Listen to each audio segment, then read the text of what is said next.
Are you someone that loves music and has an album that for years you've been influenced by? An album that you love so much you've played it more than any other? If that's the case, you may well enjoy this video because I'm going to be talking about the album that has done that for me. I can remember going to my local record shop to pick the album up on the day of its release.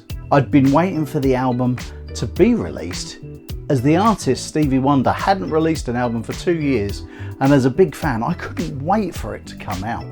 My brother had been a big fan in the mid-60s and had collected his albums, and I'd bought every album since he'd brought out Talking Book in 1972. I knew that his new album was going to be a double album, but it turns out it was more than that, as it came with a free EP as well. An EP was like a single, but with 2 songs on each side. The album was called Songs in the Key of Life, and I was pleased to have it. I'd left school for the final time in July that year, and this was the first album that I'd been excited to buy since then. When I got home, I can remember getting the album out of the bag, looking at the cover and hoping that it was going to be worth the wait. Turns out it was. When I lowered that needle down on track 1, side 1, it took me less than 20 seconds to realise that this album was going to be special.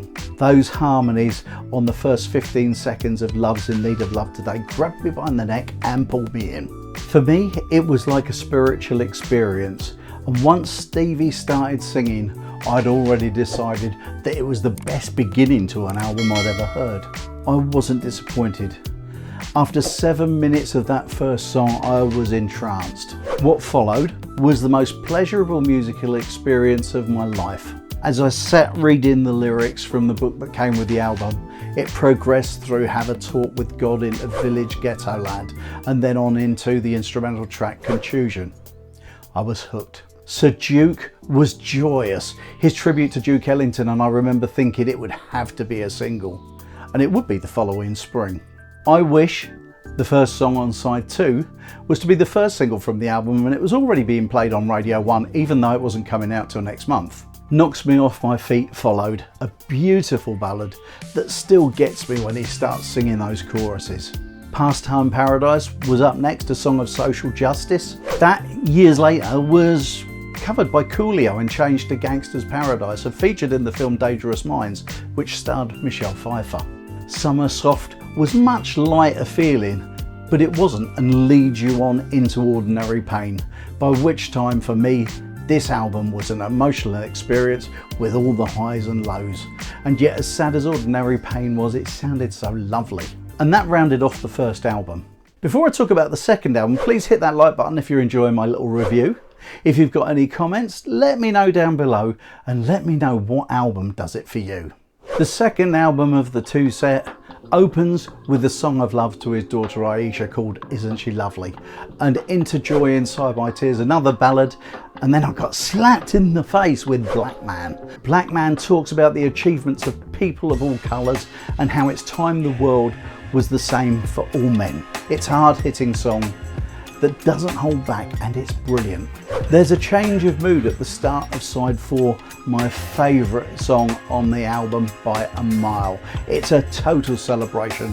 Niculela, Es una historia I am singing chokes me every time I hear it. It's a song of love with a feel that just brings a lump to my throat and a tear to my eye as I sing along to it every single time. It leads into the beautiful If It's Magic, before finishing with 2 songs that ended up being 2 singles, As and Another Star, and that's the album.